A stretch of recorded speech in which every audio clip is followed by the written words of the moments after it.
It's a nice spring morning. We got to sleep in again. Yay! Last morning, unfortunately. And we have all of our kitties out here with us. Hi! Hi, Gray. Everybody's coming. Everybody got a walk. Everybody got a brush. I think you're gonna like this. It's cheese, Oh wow, look at this. ham, fried egg, and it's a smidge of salsa. Way cool. I'm making you one more. Thank you, sweetheart. Can you leave it? Yes, Donnie, be glad to. Since breakfast, Don and I have been sitting on the couch watching our YouTubes and hanging. Johnny's in the back room, the green room, doing homework. But there's a level 5 raid at Trinity Episcopal Church, which is about a mile or two from the house. It's pretty close. So I'm going to go over there and do the level 5 raid. I think I said Latios yesterday, but I think it's really Latios. It's the blue one. It's possible I'll be home after that until Johnny's Taekwondo class at 5. I'm still feeling a little rough from these allergies that have obviously become a cold. Don and I are both still coughing pretty good. So it's a gorgeous day out today. It's in the 60s and it's sunny and it's not too breezy, and we may do a few things in the yard. But first things first, it's going to be the full self-driving demo at 1. Don's account did not have Latios, and I caught it for him. It's 4:50, and I'm rushing out the door with Johnny to Taekwondo. It was really hard to leave the live stream, and after I get him dropped off, because we've only got 10 minutes, I'll have a few things to say about it. Bye! I've got myself into a Latios raid over here at Starbucks with a player whose trainer name is Decaf Megalodon. Cute. While I was waiting for the live stream to start, I was doing closet cleaning for spring. Yeah, I have several piles of things to go donate to Guardian Angel. Probably drop it off tomorrow. Hopefully Michelle and I are going shopping. I need to just double check with her. So I did get some stuff done today, and maybe right this minute I'm feeling a little bit better. Hopefully that will continue that trend. So the live stream, wow, just like totally geeked out about all of the information. Yeah, some of that chip stuff was over my head, but I still appreciated it.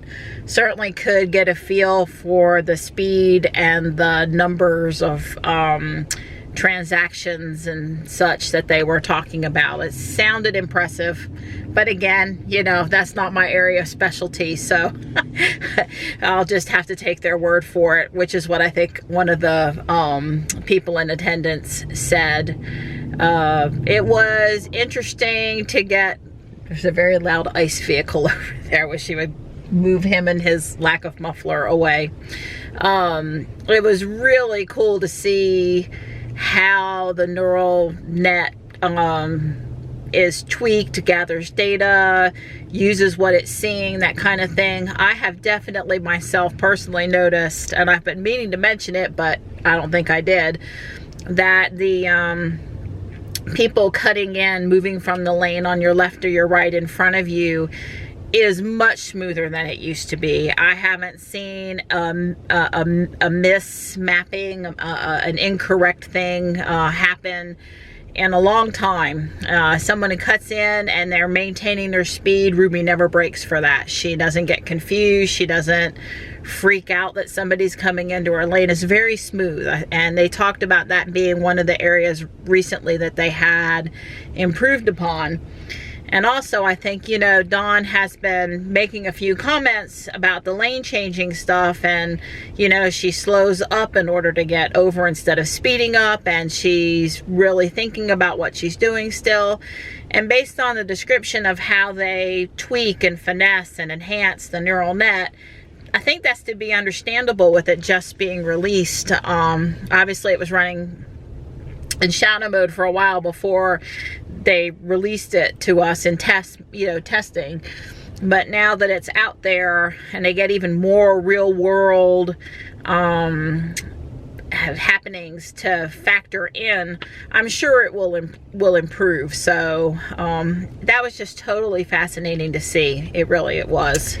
I had a thought to myself that whatever reporters asked about LiDAR, that they probably wouldn't be invited back to the next event.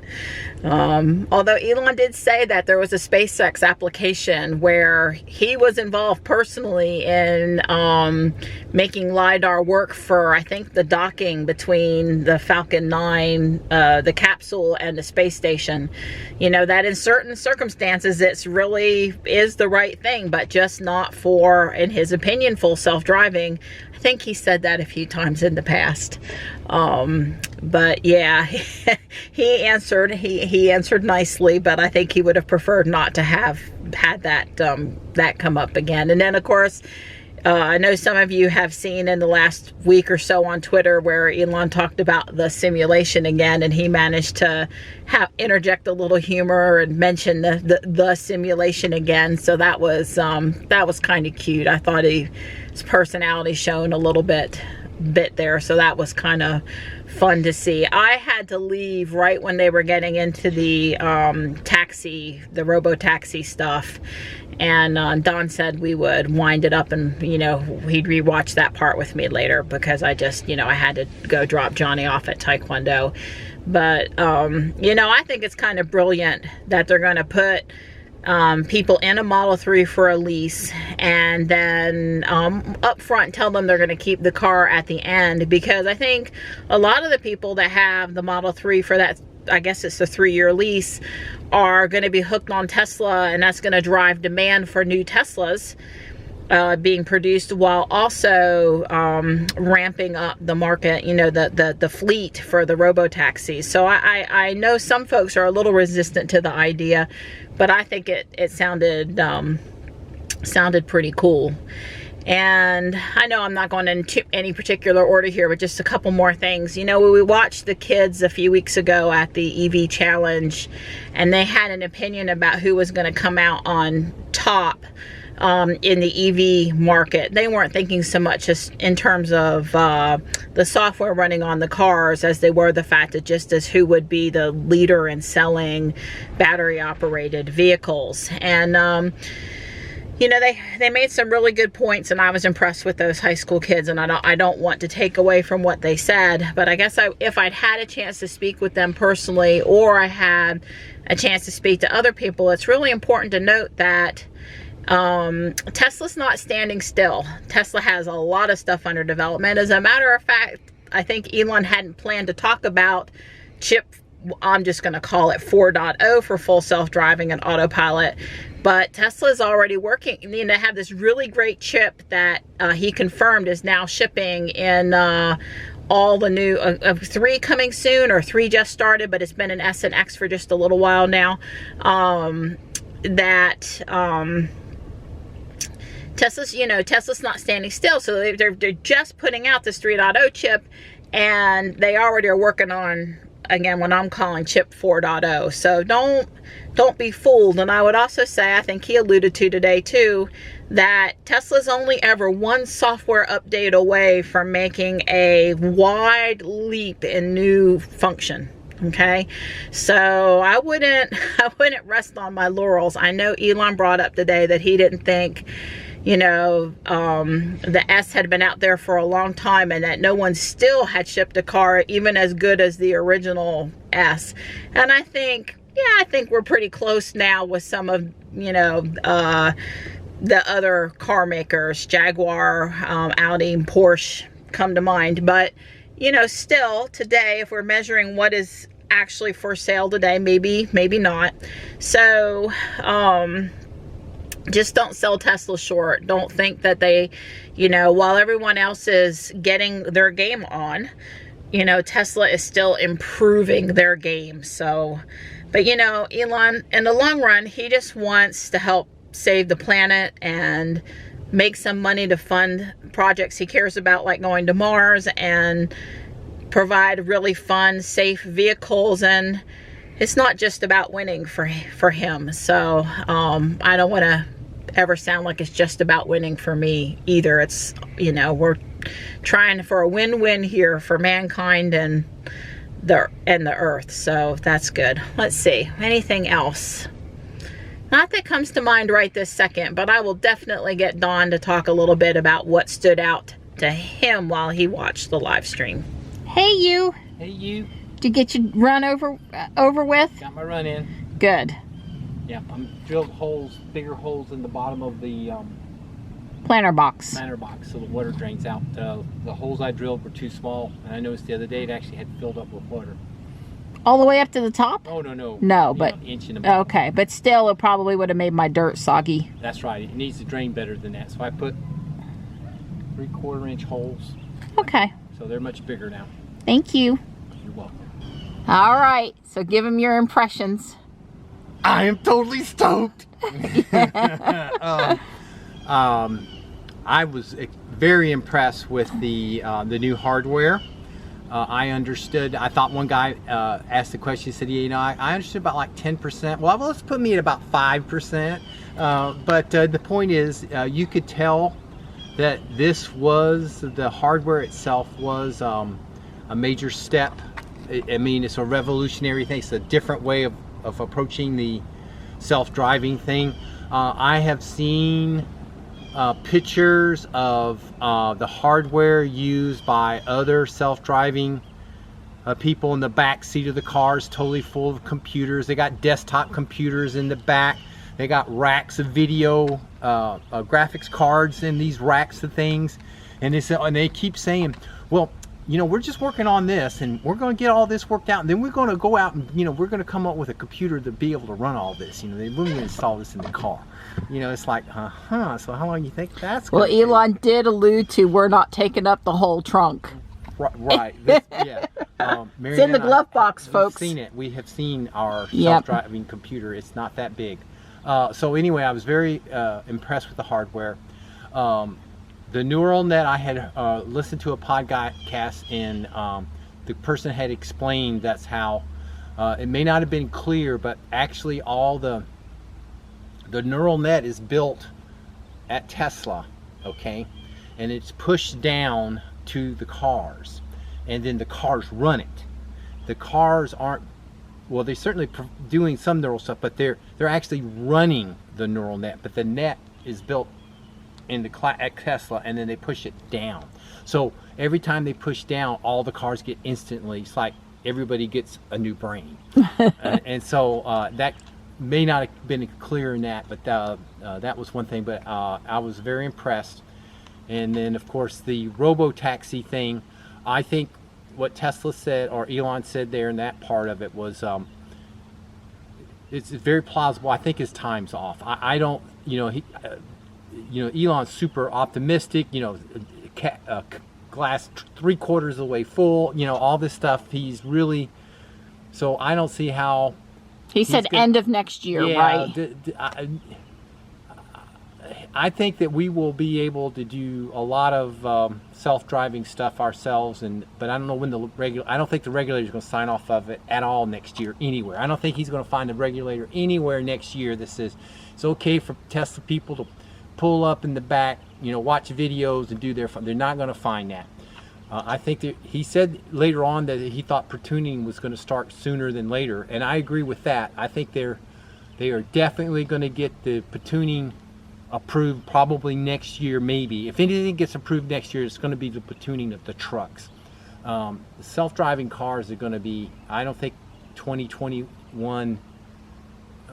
I mean, I don't see even early 2020, maybe 2022. So anyway, other than that, I think he's off by double his time. He said, you know, end of 2020 max. Yeah, you know, anywhere from 12 to 18 months, guaranteed. Well, I'd say 18 to 36 months is probably closer. Yeah, you better get some friends in high places with those regulators, right? Because it's really not just a matter of Tesla being developed enough on the software, and it's also the, as you said, the regulation end. Make the point that the regulators themselves are very positive. If you went to talk to the stock market and went to talk to bankers, insurance companies, they'd all poo-poo it. But the regulators that actually make the decision about self-driving, they're very positive. They may be slow making the decision. They may take way longer, way more paperwork. But if you've got the data, they will, he's confident that they will make the right answer and say yes. In other words, he did not sound like he was concerned that they're going to go through and they're going to build this good case of data that self-driving is 3 to 5 times safer than a human driver in all conditions. And the regulators said, well, that's no, never. I don't care if it's 100 times. He made it sound very clearly that if they present the right amount of data or enough data to the regulators, will nod their heads. And I'd like to go one more step further, is that I think people are also missing the point. It isn't like you got to have it, regulators everywhere. You know, maybe Nevada comes up and says, Elon, we're going to pass a law. We're going to embrace this. We're going to embrace it. Elon, you go for it. Or Arizona or Texas. You know, some place is going to say we want to be. The states could actually race to be the first place to approve full self-driving. You know, maybe you know, Massachusetts may never do it. You know, Connecticut, New York, Illinois. Somebody might, though. But yeah, I think there's some place or some municipality somewhere in the country that somebody is going to say, please, Elon, please, please, please, come down here and do that. Yeah. To add to that, we do have a Twitter account for TeslaModelXJourney, and 2 days ago I did tweet to Elon after those guys that I guess work for VW had this conspiracy thing to go and try to mess with today's event. I'm sure, hopefully, spoil things, cause a wreck when they were filming last week or whatever. Yeah. I tweeted to Elon that they should come do some tests in North Carolina on I-540, because our turnpike is very proud that they are a proving grounds for full self-driving cars. They are one of only 10 approved roads in the country for testing. They have cameras the entire stretch of that road, so basically Tesla engineers could sit there with the turnpike people and they could monitor via camera what's happening with the car, plus what's inside, and the camera just being from a safety standpoint and no idiots trying to run the car off the road. Wow. So I think Elon should have a East Coast contingent and not just everything in California out there. I think he should consider, I don't know what the other 9 proving grounds are, but I'm sure there's some other good ones out there too, and we'd love to see him testing and driving out there on I-540 just a few miles from our house. I guess that the thing that we all forget is, and we've been reminded, Elon has reminded us yet again in this one, is that, look, we're human. We like linear thinking. You know, smooth, flat. That's how software progresses, is slow and steadily climbing up the software mountain. But that's not how this type of software comes about. It takes really slow, and then it gets steeper and steeper, and it gets exponential. So what it may have taken 3 years to get to here, okay, it may take a year to get function complete, but it may only take 6 months to go from function complete to, you know, it can drive safely. And now how long it takes the regulators after that to approve it, I don't know, but we forget that it is not linear, and he keeps telling us it's not linear, folks. So everybody does their projections on being nice and linear, and they may argue how steep the curve is, but he says, you know, on an exponential curve, it doesn't really matter where you start. It starts getting steep really quick. Maybe that's why he thinks 18 months. That's probably why. Yeah, that's right. And I'm Mr. Linear 2X. So what you said caused me to think about 2 other things that when I talked while I was out in town, I didn't say. He was asked if they were coding specifically to allow platooning. And I'm sorry if I didn't get the gentleman's name, but the guy that was talking about all the autopilot stuff, he said no, but it's inherently capturing platooning data because humans follow other cars. That's just sort of, so it's sort of like building the ability to platoon without us having to say, I'm going to go write code to platoon, or at least not that much code. So that was kind of interesting. That's right. And so therefore regulators may say, okay, on this stretch of highway from here to there, you can have a driver in the first truck and your other trucks can platoon behind those and that's what they were trying to say. It isn't that it takes more software or special software to do that. It's literally they just have to do it and get approval for that to be tried. Yeah. Yeah, and oh no, what was the other thing I was going to say? Oops. And it seemed to me like they target areas of autopilot to improve. Like they talked, right. I mentioned, and they mentioned about cars pulling in front of you, merging cut-ins. And I totally agree, it's smoother. And then they mentioned that they haven't had any accidents so far, knock on wood, yep. with lane merging. Right. But it's sort of, lane merging is still in its, this is my term, it's in its infancy. Yeah. It's been developed, it's been released, it was in shadow mode, now it's collecting more real world data. Yep. People like Don are giving the car feedback when it doesn't move, having to take over and move it over. And I suspect, as you said, you know, it really won't be too long before it will be doing better there. I'm hoping. Well, look at the improvement in the cut-in from where it was to what it is now. Exactly. I mean, God, that's a 5x or 10x improvement. And I still see an occasional shadow break, but it's not as severe as it once was. Mm-hmm.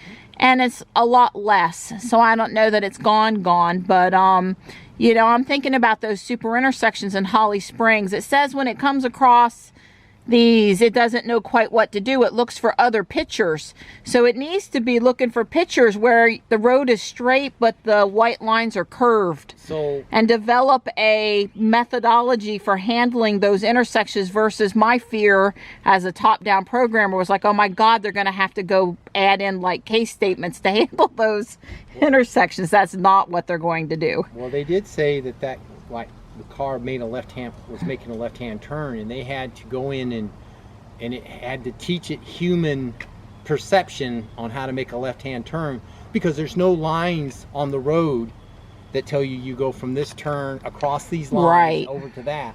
So I think they're aware of that problem. With this super intersection that we have is a form of that. They'll probably send out test cases, but they definitely showed why Tesla's fleet of real-world data, interventions by Tesla drivers, why that is such a competitive advantage, and why Google and Waymo and all these other people, they ain't got anything close to that. You know, you can run all. I love Elon. He says, you know, when you finally could write a simulation that is as good as the real world, then you'll know that the real world is just a simulation. Right, exactly. Well, you know, Don and I really do get this, because on our product that we used to support for IBM, we would dutifully code up, say, either new function or fixes to problems. And we had a test department of really good guys that would sit down with service and development and try to rack their brains for some real world test cases. Yeah. And then they would spend hours running those test cases, which of course sometimes found a bug, but rarely ever. And then we would deliver the code out, and lo and behold, 5 minutes later, one of our enterprise accounts, you know, with 500 or better seats would find this test case that there's just no way we could have simulated. Yeah, right. Yeah, exactly. So we get it when Elon said, you know, really he wants this real world data instead of, you know, you're just wasting. I mean, simulations are good, but it's sort of a waste of time to spend too much time on them. Well, I think the simulations really get you, like, let's say, I don't know, I'm going to throw a number out, 80%. I don't know what the number is. Maybe it gets you 90%. But he's down there to those .99999. How many nines you want to go? And I don't think simulations get you to those .999s, which is where that's where he's at now. That's where they're dealing with the .9999. How many nines down that road? Like he said, they're dealing with flying cars. How many of you people on the public highway have seen a flying car? Right. Tesla is actually working on recognizing flying cars. I love the younger guy that got up there at the end. Oh yeah, I see all those accidents. Yeah. I was like, maybe we wanted to word that a little more carefully. I review any accident Tesla is in, I think is what he meant to say. But he got so excited. It's like, I review all these. Yeah, all those. That's like, Yeah, I can see it. Oh, it was great today, though. It was. We got to see a lot of Elon. And he was in a good mood today. He was relaxed. That's right. He was in a good mood today. And I loved it that he kept pounding those LiDAR people. Right. Well, when in town, I said, I suspect the reporters that mentioned LiDAR today will not be invited to a future events. Yeah, it was good today. It was really good. The only thing I wish somebody would have asked is, you know, the government, I have seen something a couple years ago when they were talking about this, they showed this car entering an intersection, and the other car entered a four-way stop type situation, and they said the cars are going to communicate to each other, and they're going to know. So if this car is going to run if the car is running through the intersection, running the stop sign, the other car will know, because the car is going to tell the broadcast, I'm running the stop sign, or something like that. So I was wondering, I've always sort of scratched my head how we're going to do full self-driving without some type of vehicle communications or vehicle to infrastructure like the traffic lights, the road. I just wanted to hear what Elon's thought of that is. I didn't say it had to do. It's just, you know, my little pea brain. It sounds like a reasonable thing. I'm sure Elon could explain exactly why that's not a good idea. Right. Well, you know what? We're going to know whether he thinks it's a good idea or not, where we put on a software update and we're out there and in the autopilot lane, we see another Tesla. Okay, that's when you're going to know what Elon really thinks about that idea. Yeah. When the Model S or the Model 3 is in the lane beside us and we can tell. Don, that's when we'll know what Elon really thinks about that idea. That's right. We might not use this, but we'll see. Okay. So, Donnie, now that we know that hardware 3.0 is in the Model 3, can we go get a Model 3?